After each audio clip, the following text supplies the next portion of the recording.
আমরা আশা করি আমাদের প্রিয় বোন জুবাইদা রহমান ডাক্তার উনি বাংলাদেশে আসছেন 17 বছর পরে, তাই না?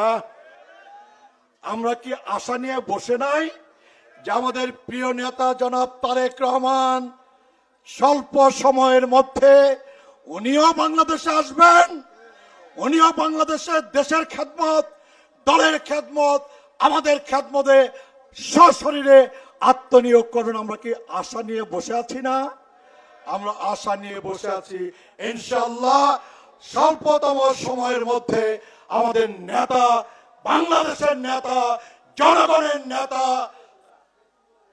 দক্ষ যোগ্য মেধাবী স্বপ্ন পুরুষ, বাংলাদেশের স্বপ্ন পুরুষ আমাদের প্রিয় ভাই, প্রিয় নেতা জনাব তারেক রহমান স্বল্পতম সময়ের মধ্যেই বাংলাদেশে উনি আসবেন, সেই আশা নিয়ে আমরা বসে আছি। শেখ হাসিনা আমাদের প্রিয় নেত্রীকে ঘর ছাড়া করেছিলেন, মনে আছে না? বাড়ি ছাড়া করেছিলেন, মনে আছে না? আল্লাহ পাকের কি ফয়সালা নাই যে শেখ হাসিনা অন্যায়ভাবে আমাদের প্রিয় নেত্রীকে মিথ্যা বানোয়াট মামলা দিয়ে, সাজা দিয়ে, চিকিৎসা থেকে বঞ্চিত করে কারাগারে বছরের পর বছর আটকে রেখে মৃত্যু মুখে ঠেলে দিয়েছিল?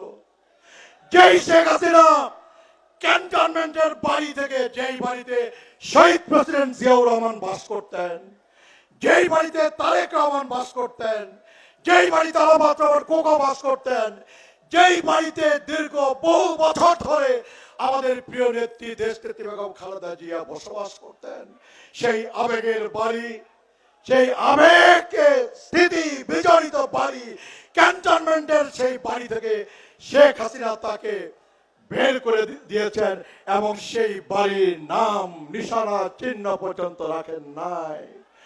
আজকে কোথায় শেখ হাসিনা? আজকে কোথায় শেখ হাসিনা? আজকে শেখ হাসিনা বাংলাদেশে আজকে নাই। আজকে বেগম খালেদা জিয়া আমাদের মা, আমাদের নেত্রী, গণতন্ত্রের মা আজকে ঠিকই আল্লাহর রহমতে বাংলাদেশের মাটিতে, ঢাকা শহরে বাংলাদেশের মানুষের সাথে, দলের সাথে, জনগণের সাথে দেশনেত্রী বেগম খালেদা জিয়া ঠিকই আছেন। আর আর শেখ হাসিনা,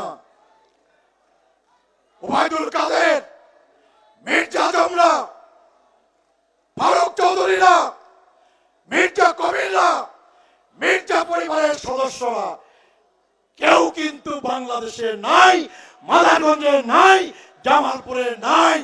এটাই হচ্ছে আল্লাহর বিচার।